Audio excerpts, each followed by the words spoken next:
Hola a todos y a todas, soy Fran Paz y nada, mientras acababa de subir la videoponencia, que ya está eso, subiéndose, pues quería compartir con vosotros una reflexión y nada, pues sobre todo a ver qué opinabais.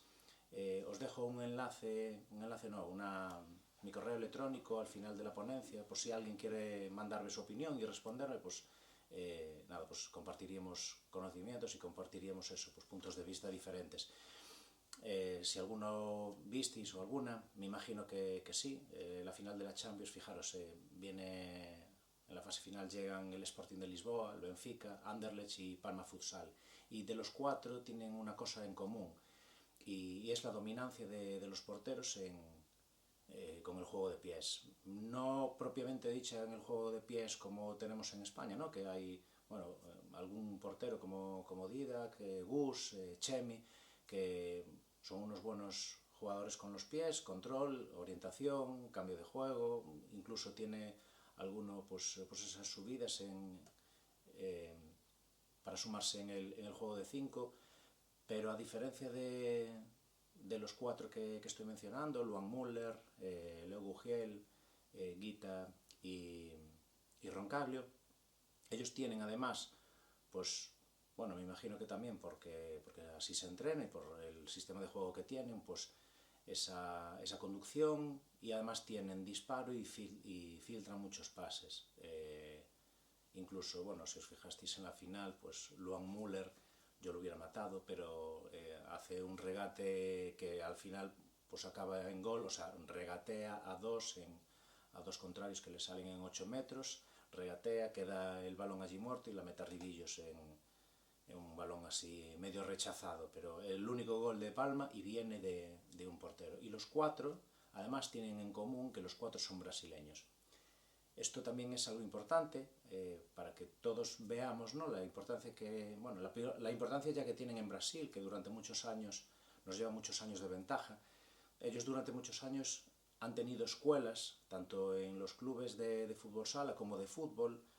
Generalmente incluso tienen en los clubes grandes de fútbol, tienen la parte de fútbol sala y la parte de fútbol, que no sé si lo sabéis, pero al principio hasta llegar a infantiles pues solo pueden practicar el fútbol sala, prácticamente no hay equipos donde jueguen a fútbol, y después los tienen como una especie de un año de transición donde pueden jugar, alternar fútbol sala con fútbol y luego deciden qué es lo que quieren hacer. Eso, bueno, al final pues salen jugadores pues de mucha calidad técnica, ¿no? En la cuestión de porterías, pues es lo mismo. Ellos tienen gente especializada, o sea, entrenadores de porteros especializados, solo son entrenadores de porteros, no como ocurre en España, ¿no? Que no voy a generalizar un poquito, pero sí sé que hay casos particulares donde hay muy buenos entrenadores de porteros, ¿no? Pero por lo general, y todos lo sabéis, y seguro que conocéis muchos casos, que al final pues el entrenador de porteros, el que lo tenga, pues es un delegado, es el preparador físico, es un encargado de material, es alguien que anda por allí y bueno, pues le damos esa patata caliente, ¿no? Y se dedica a entrenar porteros. Y bueno, pues hoy en día existe mucho material en internet y al final, bueno, pues yo creo que no evolucionamos todo lo que deberíamos de evolucionar como nos está ocurriendo en Brasil. Al hilo de lo que estaba comentando, bueno, pues si os fijáis en la Liga Española, últimamente se están importando muchos porteros brasileños y todos con esa misma característica, ¿no? Entonces, bueno, me gustaría que alguno me pudierais comentar esto. ¿A qué se debe que en España no tengamos ese tipo de porteros? Más allá de que pueda haber alguno, ¿vale? Que igual supongo que alguien me dirá, no, es que Chemi sí lo hace porque marcó un gol, o Dida que pues marcó un gol. Yo creo que no es lo habitual. Pero no sé si es por las características de los porteros, que desde pequeñitos pues no los enseñamos o no los enseñan, o si es por las características del juego, del sistema de juego, o porque los entrenadores pues no se atreven, ¿vale? A ponerlos desde pequeños. Ya no hablo de élite, porque al final en la élite es lo que hablo, ¿no? Pues al final lo que hacen es fichar jugadores, porteros ya hechos y que saben que el dominio de pies es absoluto. Me gustaría eso, saber vuestra opinión de cómo veis eso, de por qué nosotros no tenemos esa figura, ¿no? Tan destacada. Y al hilo de todo esto, pues si os fijáis, y yo que estoy mucho más metido en el femenino sí no existe ninguna jugadora, o sea, podríamos decir, bueno, española yo creo que no, podría haber una o dos que dominen un poquito, quizás a mí Sandra Buzón es una jugadora que domina bastante el juego de pies y Lucía también domina bastante el juego de pies, pero más allá de eso, pues lo más parecido a lo que teníamos, a lo que extrapolábamos del masculino es Sara Soares y no es verdad que hace poco marcó un gol saliendo en campo contrario, o sea, un chut de 15 metros, incorporándose el juego de 5, pero los goles que tiene metido pues son prácticamente de portería a portería y porque la verdad es que en el femenino el dominio de juego aéreo es bastante escaso. No sé si es por el entrenamiento, que todavía no, o que eso no se hace, no se entrena, o porque simplemente, pues las porteras pues no dominan ese aspecto del juego. Pero sí es verdad que eso, pues no tenemos esas figuras, no tenemos esa portera que como eso, pues como Guita, como Leo Bugiel, como Roncaglio, Luan, Enrique, pues esa figura. Me gustaría también que me dierais vuestra opinión y saber por qué. Y nada, con este rollo macabeo, pues os dejo y nada, damos paso a la ponencia. ¿Vale? Muchas gracias, espero que os guste. Chao.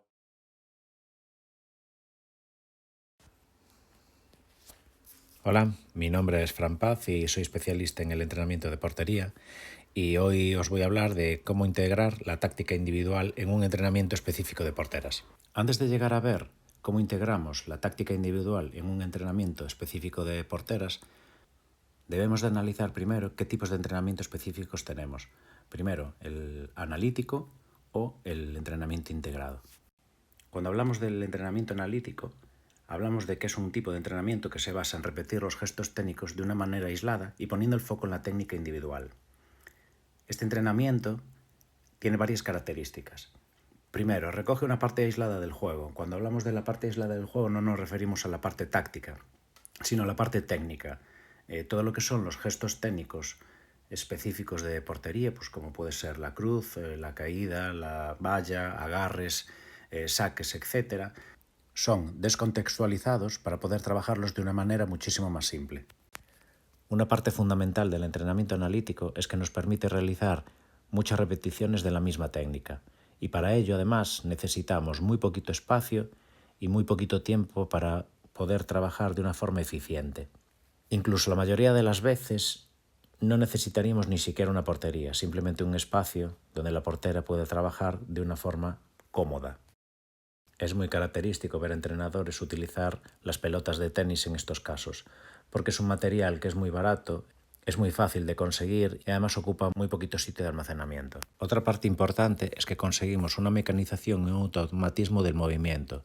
Si logramos llegar a corregir de manera eficiente los movimientos que estamos trabajando, lo que vamos a hacer es que la portera va a asimilar de manera automática el gesto técnico que estamos trabajando. Ausencia de toma de decisiones, que como decíamos antes, está sacada de contexto de la parte del juego, de la parte de la competición. Es la parte más simple del juego, es la parte más simple de la técnica individual. Se realizan en edades tempranas o niveles bajos, y cuando decimos edades tempranas no tenemos una edad límite o una edad en concreto. Cuando llegan las porteras a la escuela, cuando empezamos a entrenar las porteras, lo primero que tenemos que hacer es trabajar la coordinación, mucha coordinación, y luego ir pasando poco a poco por los gestos técnicos de portería, los gestos más específicos. Por eso digo, no hablamos de una edad en concreto, pero sí de un nivel. Cuando el nivel es muy bajito, cuando están empezando, pues lo lógico es primero empezar por la coordinación y luego ir empezando poco a poco con los gestos. De más fácil a más difícil. Generalmente, pues los fáciles son la cruz y los agarres, ya los un poquito más difíciles es la valla y la caída, o los desvíos, desvío de pies, etc. Una de las características más importantes que nos facilita muchísimo nuestro trabajo es que se puede trabajar de manera individual. ¿Qué quiere decir con esto? Que no necesitamos ayudantes, que no necesitamos un número en concreto de porteras, simplemente con una portera y nosotros y un balón podemos estar trabajando de una manera muy práctica y muy eficiente. Generalmente, en el entrenamiento analítico, él o la entrenador o entrenadora de porteras realiza tareas donde prima el aspecto técnico de las diversas técnicas de portería, la cruz, la valla, la caída, agarres, etc. Se realizan todas las correcciones necesarias para que el gesto técnico que queremos entrenar sea lo más eficiente y lo más rápido posible. La idea es hacer un número elevado de repeticiones para mecanizar el movimiento. En el entrenamiento analítico, al ser aislado, no se realizan segundas acciones con el fin de centrarse en un solo movimiento y por lo mismo se realizan sin ninguna oposición. Cuando realizamos entrenamientos analíticos debemos centrarnos en varios aspectos muy importantes. Es vital empezar de menos a más, es decir, primero el gesto técnico totalmente aislado, lentamente, para que poco a poco y según se va adquiriendo destreza, pasar ese mismo movimiento, pero complicándolo con balones en botes y sobre todo con desplazamientos. Al principio podemos hacer esa parte técnica de manera muy aislada y con sombra. Con sombra quiero decir sin balones. Luego metiéndole balones, luego empezando esos gestos técnicos en parado, en quieto y luego meterle desplazamientos. Importantísimo es, en porteros que se están iniciando, dar unas buenas pautas y sobre todo unas perfectas correcciones, tanto en los movimientos ejecutor como en la posición corporal. Esto es vital, porque todos los vicios que se adquieran cuando son pequeños, cuando se les está metiendo por primera vez la técnica, si esos vicios no se corrigen, es muy difícil, pasado el tiempo, pasados los entrenamientos, pasados los años, el corregir ese tipo de vicios. Cuando trabajamos con el método analítico debemos tener en cuenta que no entrenamos ni la lectura de juego, ni el posicionamiento adaptativo, ni la toma de decisiones. Cuando hablo del posicionamiento adaptativo me refiero a que, como habíamos dicho antes, los balones siempre parten de parado, ¿vale? Siempre tienen la misma posición, no se adaptan ni a la velocidad de los balones, no se adaptan al movimiento de rivales ni de compañeras, ni se adaptan a balones en movimiento. Todo ello porque esto implicaría mucho más complejidad de lo que requieren las edades a las que se debe entrenar la técnica individual propiamente dicha. Para que nos hagamos una idea, os voy a poner varios ejemplos de cómo entrenamos nosotros la valla a porteros y a porteras que son de edades tempranas y de un nivel muy bajito, de casi nivel 0. Cuando hacemos iniciación de valla, a nosotros lo que nos gusta es empezar desde una posición de rodillas, porque se sienten más seguras para ir al suelo. Tenemos varias pautas a seguir. Una de ellas es el cuerpo debe de estar totalmente erguido, ¿vale? No apoyar el culo en los talones de los pies, y luego cada vez que se vaya hacia uno de los lados, lo que tenemos que hacer o lo que tenemos que intentar es que la niña lo que haga es apoyar el talón para poder deslizar y recoger el balón que le estamos echando. En esta etapa de iniciación, donde todavía no saben hacer las cosas y cuando tú les estás explicando, ellos lo que quieren hacer es las cosas lo más rápido posible porque piensan que lo hacen mejor. Debemos de insistir mucho en que la técnica tiene que ser muy lenta, tienen que ir los pasos perfectamente dados. Una de las cosas, por ejemplo, que nos suele pasar es que quieren hacerlo tan rápido que el culo no llega a ir al suelo cuando terminan de hacer la valla. Eso es un error. La valla tiene que acabar exactamente como lo veis en la imagen, ¿vale? Con la pierna, la que tiene que buscar ese lado del balón, pues tiene que estar totalmente estirado, el culo tiene que ir al suelo, la rodilla posterior pues tiene que estar así doblada, con el cuerpo, con la parte del tronco mirando hacia adelante, y como estamos tirando unos balones muy despacito, pues esas manos pues tienen que ir a buscar el balón y agarrarlo. Aquí vemos otro vídeo como estamos trabajando con un grupo de niños más pequeños que la niña del anterior vídeo, pero con un poquito más de nivel. Esta era su segunda sesión trabajando la valla. Como vemos, pues trabajamos con pelotas de tenis, que nos da una opción muy buena para hacer muchas repeticiones. Incluso a ellos les hace bastante gracia el andar detrás de las pelotas y poniéndolas en la bolsa para continuar el trabajo. Y ya vemos que la técnica sigue siendo buena, pero ahora le vamos aumentando un poquito la velocidad. Ahora pasamos a un vídeo que es el ejemplo de lo que os decía antes, donde pasamos de entrenar la parte más básica a aumentar un poquito la complejidad del ejercicio. Vale, seguimos haciendo la valla, pero ahora mismo empezamos a sacar ya las manos con esas pelotas de tenis, pues dando un bote para que coordinen y sean capaces de golpear la pelota que les estamos mandando a uno de los lados con su propia mano. Bueno, continuamos con la progresión lógica del entrenamiento de la valla. Ahora lo que hacemos es un ejercicio de un desplazamiento lateral, aunque en este ejercicio no le dábamos prioridad al desplazamiento. Si os fijáis, pues el desplazamiento está mal hecho, deberían de ser pasos laterales y no lo son, para golpear una pelota que está colgada en la escuadra y un pushing para hacer una valla en el palo de donde sale originalmente o inicialmente la niña. Incluimos también en la parte final del entrenamiento un ejercicio que, aunque sigue siendo un ejercicio analítico, una tarea analítica, se parece un poquito más al juego, ¿vale? Con un desplazamiento al palo contrario para llegar al segundo palo, al espacio. Bueno, una recomendación que damos a las porteras pues es el tip del esparadrapo, ¿vale? Aquí nos muestran en un vídeo la manera de colocar el esparadrapo para que cuando se haga la valla, pues lo que tiene que apoyar es el talón para hacer un deslizamiento mucho mejor. Porque uno de los errores más habituales es que, sobre todo en edades iniciales, es de intentar hacer la valla pero apoyando la planta del pie. Las botas de fútbol sala están hechas para no resbalar, con lo cual ahí tenemos un problema. Lo que hacemos es darle este consejo, el de poner el esparadrapo para que deslice mucho mejor. Una vez vistos los vídeos cómo entrenamos la técnica de la valla, os voy a mostrar también cómo entrenamos la técnica de la cruz, que es quizás el gesto más característico que tienen los porteros y las porteras y quizás la técnica que antes enseña a las porteras. En esta tarea lo único que les pedimos a los porteros, a este grupo de porteros, pues es un desplazamiento frontal, ¿vale? Ante balones parados.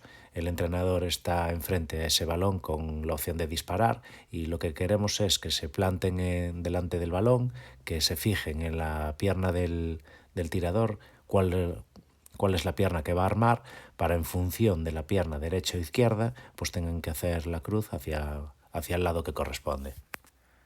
Como veis en esta fotografía, cuando pongo aquí que el eje del cuerpo es sobre la vertical, me refiero a que en ese desplazamiento el portero lo que tiene que buscar es que con su esternón, que su esternón quede justo en la vertical del balón. Los pies tienen que quedar a una altura más o menos de sus hombros, para invitar al tirador a intentar el caño. En el momento de la bajada de la rodilla tiene que ir a buscar el talón de nuestro pie contrario. Uno de los fallos más graves y más difíciles de solucionar es que al hacer esa bajada de la rodilla siempre hacen un pequeño desplazamiento hacia ese lado. Es decir, si bajan la rodilla izquierda, hacen un pequeño desplazamiento hacia su derecha, con lo cual siempre dejan un pequeño hueco en el lado débil de la cruz. Otro error muy común cuando trabajamos la técnica de la cruz en desplazamientos frontales para hacer un achique es que se implantan en el 1 contra 1 con las piernas demasiado cerradas, demasiado juntas, los pies demasiado juntos, con lo cual cuando vayan a hacer la cruz lo que hacen es tener mucha menos amplitud ante el disparo.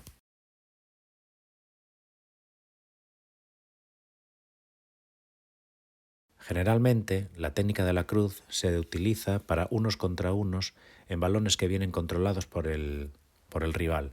Hacemos el achique, salimos hasta el borde del área, lo máximo posible, achicando el espacio lo máximo posible, y uno de los objetivos que mostramos en la escuela es abrir lo suficientemente las piernas para intentar engañar al tirador, para que busque ese hueco y nosotros intentar bajar lo más rápido posible, intentando evitar el dribbling. Como veis, en esta ocasión, la elección de la bajada de la rodilla es la contraria a la que debería de ser. El tirador está disparando con su pierna izquierda y baja al lado contrario. Otro de los fallos muy evidentes es la posición de los brazos. Uno debe de tapar el lado débil de la cruz y el otro debe de permanecer por encima de la rodilla que queda elevada para posibles balones elevados. En este ejercicio aumentamos un poquito el grado de complejidad. A la salida en desplazamiento frontal le añadimos ante una pisada un desplazamiento lateral para la bajada de rodilla, para hacer una cruz. Ahora os expongo, bajo mi punto de vista, cuáles son las principales ventajas del entrenamiento analítico. Sin duda alguna, el perfeccionamiento de la técnica es una de las características más importantes del entrenamiento analítico, ya que al ser un gesto aislado, al trabajar una técnica aisladamente, es mucho más fácil el trabajar hasta el último milímetro, hasta el último detalle. El poder trabajar de manera individualizada también es una ventaja que nos ayuda, primero, a corregir de forma más específica las características de cada portera, los errores que tiene cada portera, y además nos ayuda también a no depender de un grupo de porteras, de no necesitar a un grupo de porteras para trabajar alguna tarea en concreto donde necesitemos más de una portera.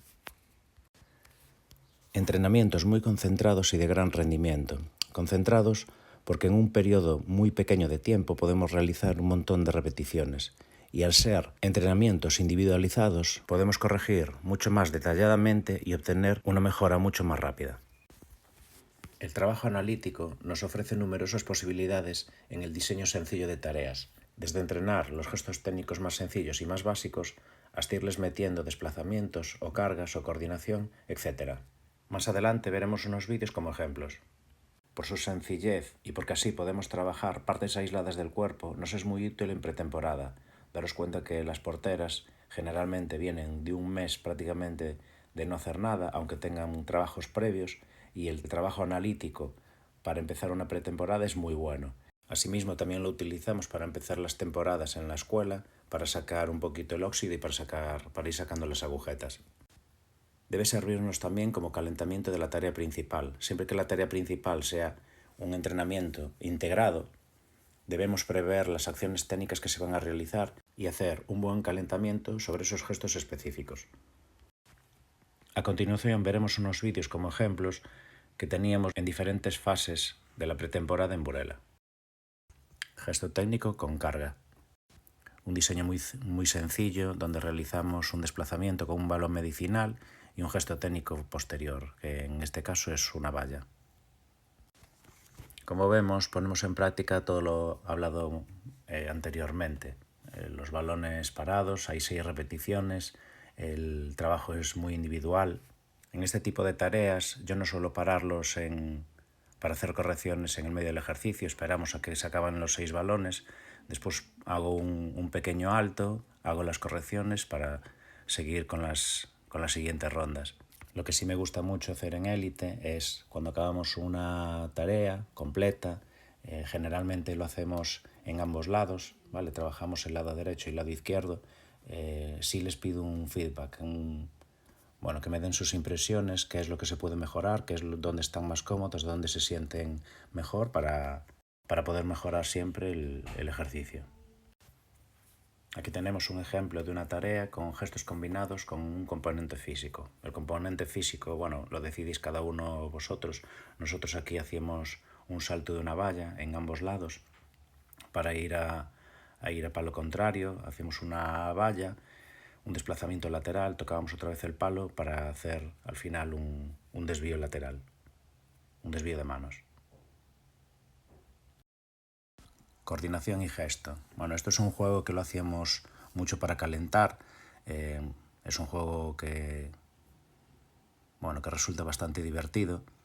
Lo hacemos con 3 balones, como si fueran malabares. Yo les voy tirando los 3 balones, ellas me los están dando. Cuando yo dejo caer un balón, ellas tienen que reaccionar, tocar el punching y abrir una valla en el lado contrario.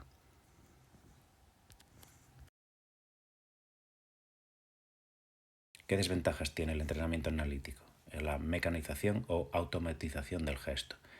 En mi opinión, ya hemos visto todas las ventajas que tiene, tanto para iniciar en niveles muy bajitos, en edades muy tempranas, o incluso lo que estábamos viendo ahora, ¿no? de la utilización en pretemporada para desoxidar articulaciones y músculos, y también como método de calentamiento. Si echáis un vistazo en redes sociales, todo lo que son el entrenamiento de porteros, que hay un mogollón de vídeos y un montón de escuelas que se dedican a subir vídeos, prácticamente todos lo que trabajan es el método analítico, con métodos con gestos técnicos combinados, con mucho componente físico, con más o menos fuerza o con más o menos velocidad de reacción, pero siempre dedicados al entrenamiento analítico. Esto tiene este problema, esta mecanización o automatización del gesto. Cuando vamos a competir, cuando metemos a la portera en competición, esa falta de toma de decisión o de recolocaciones ante situaciones adversas, pues a veces lo pagamos. Y os voy a poner ciertos ejemplos de esto para que lo veamos claro. Fijaros que viendo todos estos ejemplos podríamos deducir que la colocación inicial o el posicionamiento en cuanto a la altura del portero o de la portera pues están mal. Yo me voy más al gesto técnico, a la elección del gesto técnico. Todos utilizan el gesto técnico de la caída, un gesto que es muy característico de la escuela brasileña. La escuela brasileña nos lleva muchos años de ventaja. Hace muchos años que ellos tienen escuelas en clubes grandes. Aquí, bueno, pues todavía lo tenemos un poquito olvidado. Ellos le dan mucha importancia a la caída en lugar del espagat o la valla. Nuestras porterías miden solo 3 metros. Con una buena colocación no es necesario el tener tanta amplitud de movimiento.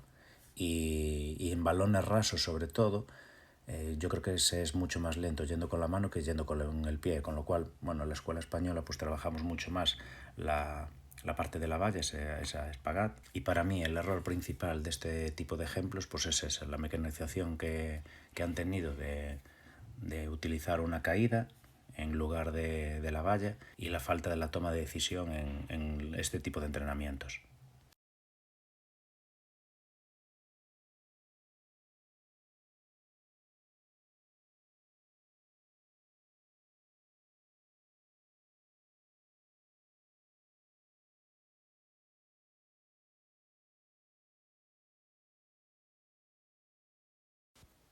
Bueno, pues pasamos del entrenamiento analítico a explicar lo que es entrenamiento integrado.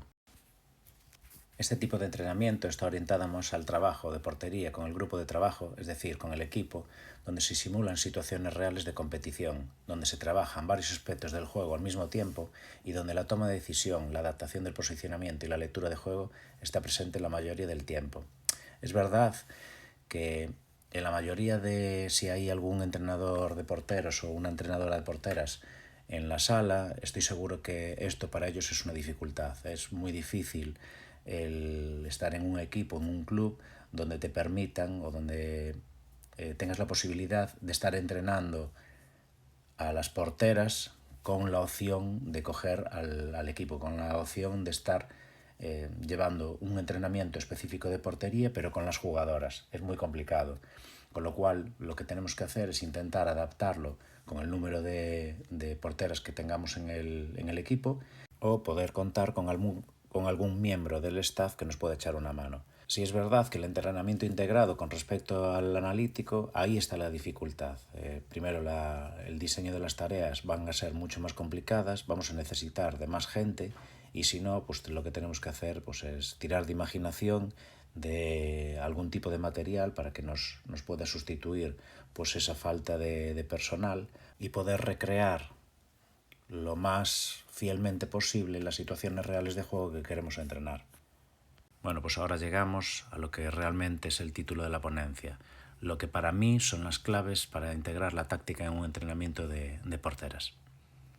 Para mí esto es la clave, es lo vital, el saber identificar el error en competición, el tener claro dónde está el fallo táctico, no el técnico, no el fallo de ejecución, sino el fallo táctico para poder saber corregirlo, para saber solucionarlo. Es vital el identificar el error en competición.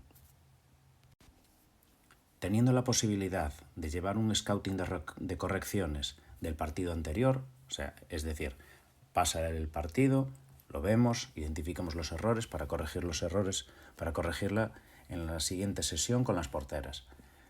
Una vez identificados todos los errores, tenemos que clasificarlos para darle la máxima importancia a los más importantes. O sea, para entrenar solo los más importantes, los que tienen una incidencia en el juego o en el resultado. Es importante clasificarlos según su gravedad y su incidencia en el resultado y en el juego. La frecuencia. Esto entra dentro de una importancia también clave cuando identifiquemos los errores. Deberíamos de tener una base de datos para saber dónde estamos fallando, dónde están fallando las porteras y dónde se repite ese mismo fallo, para poder tener claro que ese es un fallo que debemos de trabajar mucho más que otros. Sobre todo si además de que ocurre muchas veces, es un fallo grave, que tiene mucha importancia tanto en el juego como en el resultado. Quiero aclarar aquí una cosa, que cuando hablo de la incidencia que puede tener en el resultado, eso lo tenemos todos claro. Es decir, un fallo que nos cuesta un gol, pues es un fallo que incide en el resultado. Cuando hablo de la incidencia que puede tener en el juego, quiero poner un ejemplo muy claro.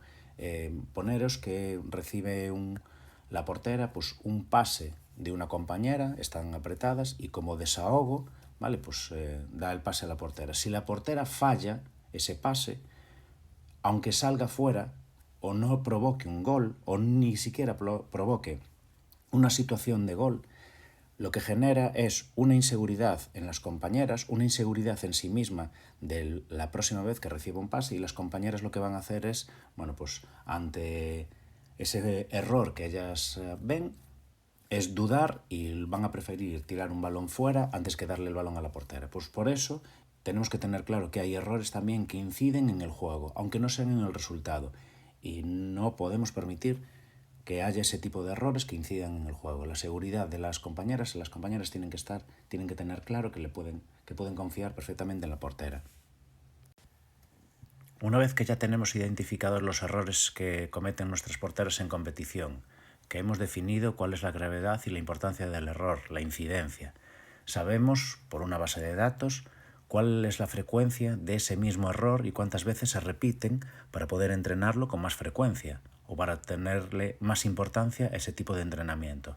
Ahora lo que nos falta es analizar el tipo de error, si es de colocación, si es de toma de decisión o de ejecución. A mí me gusta explicarle a las porteras que para mí la característica principal que tiene que tener una portera o un portero es una buena lectura de juego. El poder leer los movimientos rivales con los movimientos de los compañeros y poder anticiparse o poder colocarse en función de lo que cree que va a poder pasar es la mejor característica que puede tener una portera. Y segunda característica súper importante para mí es la colocación. Cuando hablo de la colocación me refiero, primero, siempre estar en bisectriz. Soy un forofo del término ese, de la bisectriz, y sobre todo tener una buena altura.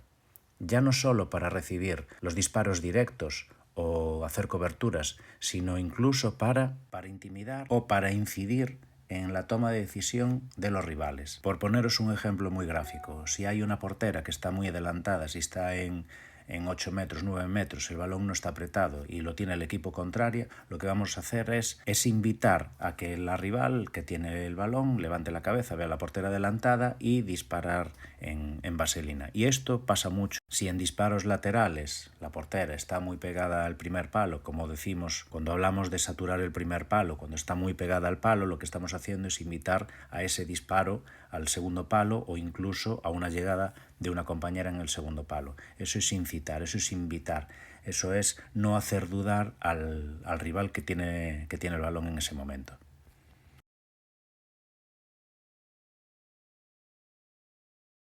En esta captura define muy bien lo que es la bisectriz. Hay una línea imaginaria entre el balón y el primer palo y el balón y el segundo palo. Pues la portera debería de estar dividiendo ese ángulo en dos ángulos iguales. El problema es que desde pequeñitos y desde pequeñitas nos han dicho que el primer palo es de la portera, con lo cual es lo que os decía antes.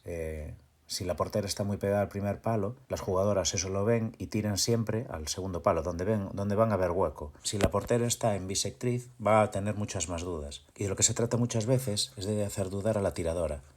dándole el menos ángulo posible y el menos espacio posible donde poner el balón. Si ven un espacio pequeño van a tener que ajustar mucho más, y si ese espacio pequeño está cerca de la portera van a tener que darle más velocidad, con lo cual a mayor velocidad y a mayor precisión, más facilidad de que fallen.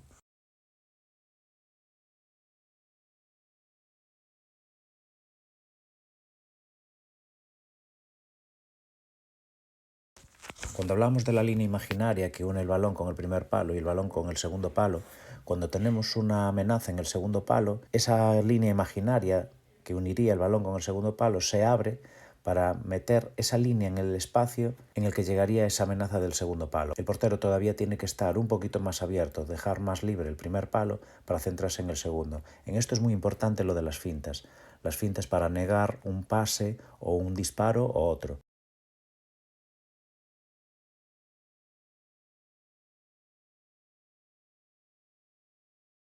Generalmente, cuando hablamos de error en la toma de decisión, en muchas de las ocasiones vienen dadas por una toma de decisión mala en cuanto a dar un pase o hacer un saque. Dar un pase malo, elegir mal un saque, generalmente provoca una poca incidencia, tiene poca importancia. Si es verdad que debemos de corregirlo, porque cada vez que recuperamos el balón, lo que no puede hacer una portera pues, es perderlo en un saque por una toma de decisión mala, no por una ejecución mala, sino simplemente por dar un pase que no se debe de dar. Y en otras ocasiones es pues, por las dudas que provoca, como vamos a ver en este caso, pues una salida en una cobertura. El dudar entre salir o no salir, pues a veces provoca tener un fallo, y estos tipos de fallo a veces sí son graves.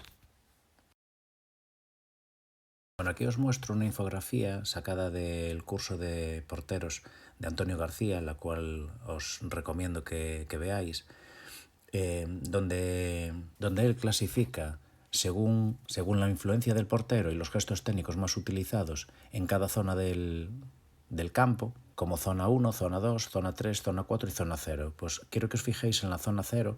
La zona 0, como dice Antonio García, es una zona donde, mucho más en el femenino que en el masculino por la velocidad que le imprimen al balón, pues es un poquito más peligrosa, pero en la competición femenina, todos los balones que llegan a esa zona, nosotras tenemos pautada no salir, el quedarnos en portería. Fijaros que ante todos estos balones que son tan profundos, incluso tendríamos que valorar también la orientación de la rival, si es diestra o es zurda. Al ser un balón tan profundo, no nos haría daño un disparo desde ese ángulo. Tendría muy poquito ángulo, nosotros podríamos quedarnos en el primer palo y no pasaría nada. El problema es que al salir dejamos siempre mucho hueco para el segundo palo, incluso un pase atrás.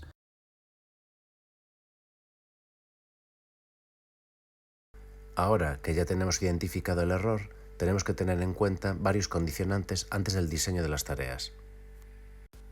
Si recordáis, en una diapositiva anterior habíamos calificado los errores en función a su importancia y a su incidencia.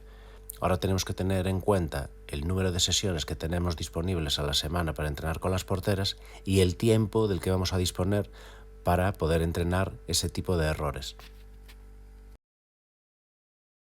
Es muy importante también saber, para el diseño de las tareas, con cuántas porteras vamos a contar, si vamos a poder contar con alguna jugadora que nos pueda ayudar o con alguien del staff técnico, con el fin de dotar al ejercicio de las máximas opciones posibles, o si tenemos un número elevado de porteras, que no se quede nadie fuera y estén todas participando para que no se queden frías. También debemos valorar el espacio del que vamos a disponer para el entrenamiento, ya que no es lo mismo disponer de la pista completa que de media pista o de solo un tercio.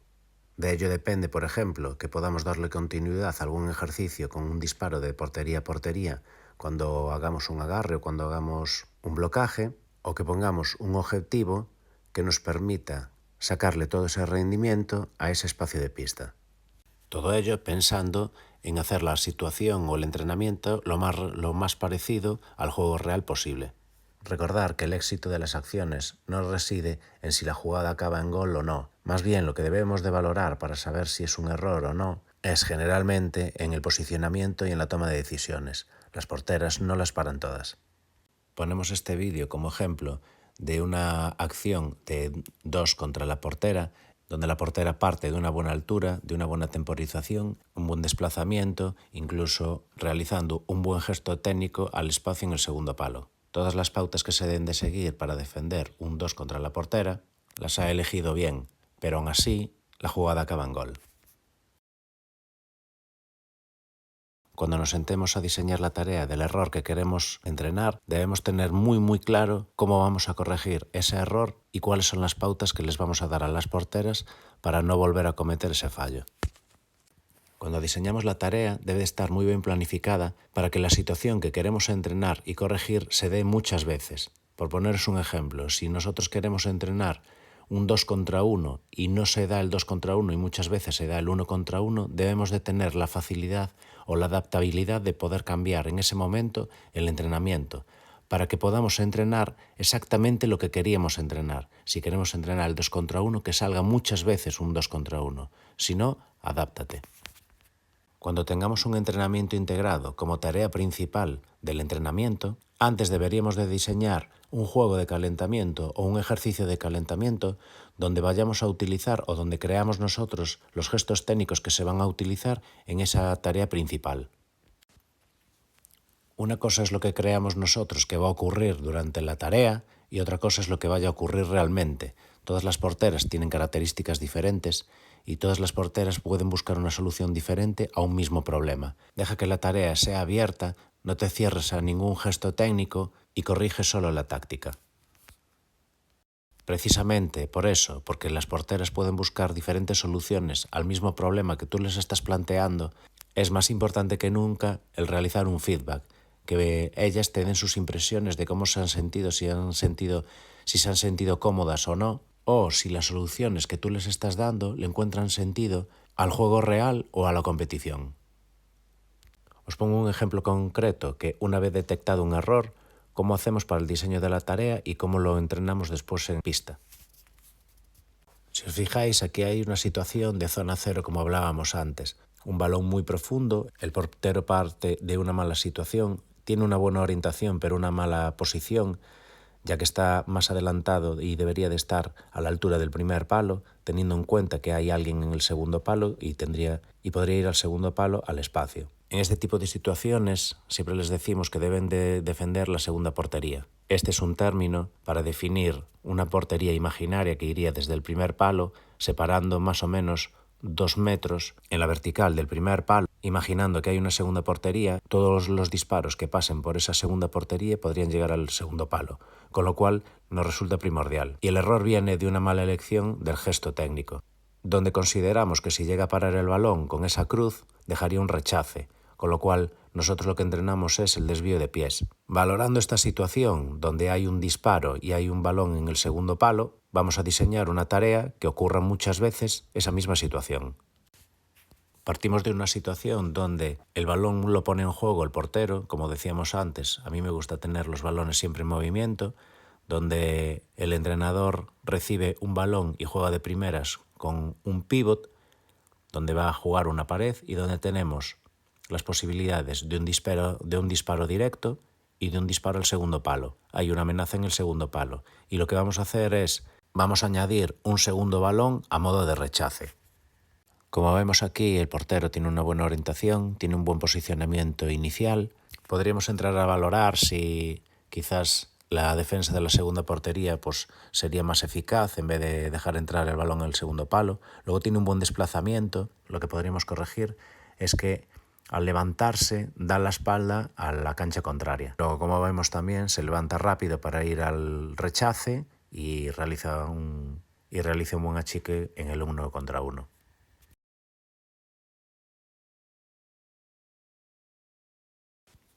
Como habíamos comentado con anterioridad, aumentamos un poquito la complejidad del ejercicio poniendo un hinchable para dificultar un poquito la visión. Seguimos manteniendo las posibilidades de juego del pívot, segundo palo, disparo directo y añadiendo un segundo balón como rechace.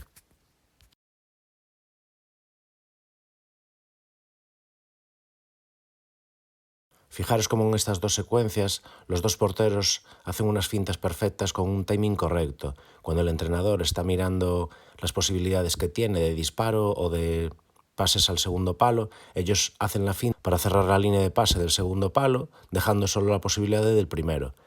El entrenador lo que hace, viendo el hueco, pues es disparar el primero y utilizan una técnica de desvío de pies. Concedemos simplemente un córner sin provocar ningún rechace ni segundas jugadas. Vamos a ver ahora unos vídeos ejemplos de identificación de errores en competición para posteriormente ver un ejercicio de cómo trabajar esas situaciones de juego.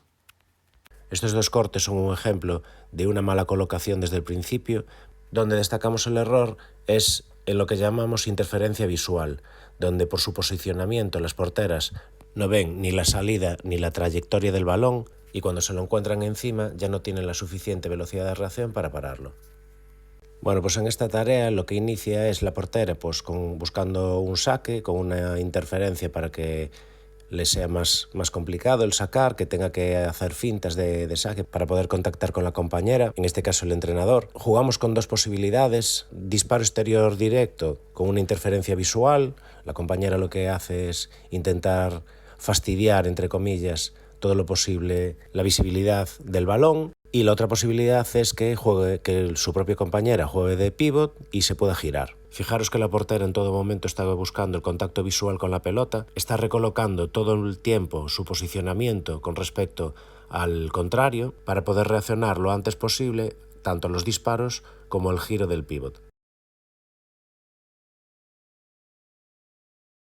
Por lo general hacemos dos series simples y después le añadimos una dificultad. En este caso añadimos una segunda amenaza para que la portera tenga que tener en cuenta, además del disparo exterior y además del juego del pívot, que tenga que estar pendiente de ese posicionamiento de esa segunda amenaza, utilizando la vista periférica y añadiendo más complejidad a la tarea. En cada disparo del balón lo que tratamos de hacer es darle continuidad a la tarea, como había dicho anteriormente, y lo que realizamos ahora es un saque en largo. Ese día teníamos pista compartida y no podíamos hacer disparo de portería a portería, sino sería una muy buena ocasión para entrenar el disparo a puerta contraria.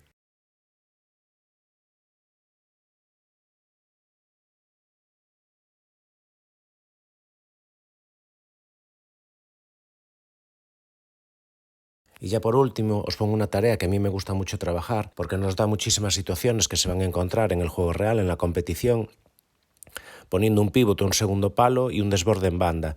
En esta ocasión lo que hacemos es, pues como en el ejercicio de antes de los niños, el saque de la portera al entrenador. El entrenador juega con el pívot y tiene la posibilidad de pared o giro de pívot. Si hay devolución en esa pared, tenemos posibilidad de disparo directo o pasa el segundo palo. Aquí se trabaja la finta, el achique de espacios al pívot en la trayectoria del balón que va hacia el pívot. También trabajamos la segunda portería. Se trabaja también mucho la recolocación y el reposicionamiento en función del balón, altura, por lo que creo que es una de las tareas más completas. Para finalizar, os dejo unos tips a modos de consejos que a mí me ayudan mucho y me ayudaron a la hora tanto del diseño de tareas como en los entrenamientos. Esto sirve para todos los niveles, tanto para élite como para trabajo de base. Muchas veces nos pasa que llevamos un montón de tareas para realizar en el entrenamiento y nos obsesionamos con acabar todas las tareas en ese entrenamiento. No es necesario. Lo que tenemos que hacer es ir paso a paso, cuando dominen una situación pasar a la siguiente y no antes. Si no dominamos las partes sencillas, no debemos de pasar a las complejas. Las tareas deben tener todas varias opciones de finalización para obligar a la toma de decisión y a la adaptación en la posición. Aquí reside la diferencia del trabajo integrado y del trabajo analítico. Dar el máximo realismo a las tareas, que se parezcan lo más posible al juego real, siguiendo los balones rechazados y dando continuidad a las acciones. Una vez que empiezan a dominar las acciones técnicas de portería, las específicas, nunca es temprano para empezar a entrenar el integrado, ya que todas las acciones técnicas pueden estar presentes y ser corregidas de igual manera. La virtud que debemos de tener los entrenadores es poder corregir esas acciones o esa técnica en la misma tarea. Parece obvio, pero es cierto. Debemos de ir de lo sencillo a lo complejo, pasito a pasito y sin tener prisa. añadiendo dificultad según vayan progresando las porteras. Se tiende a pensar que cuanto más cansadas salimos de un entrenamiento, cuanto más hemos sudado, más hemos trabajado, y no es real. Tener un buen entrenamiento donde aprendamos la lectura de juego, la recolocación y sobre todo la adaptación a los problemas que nos plantea el entrenador. Para salir sudadas y reventadas, para eso están los gimnasios y no las pistas de fútbol sala. Saber pensar a veces no hace sudar.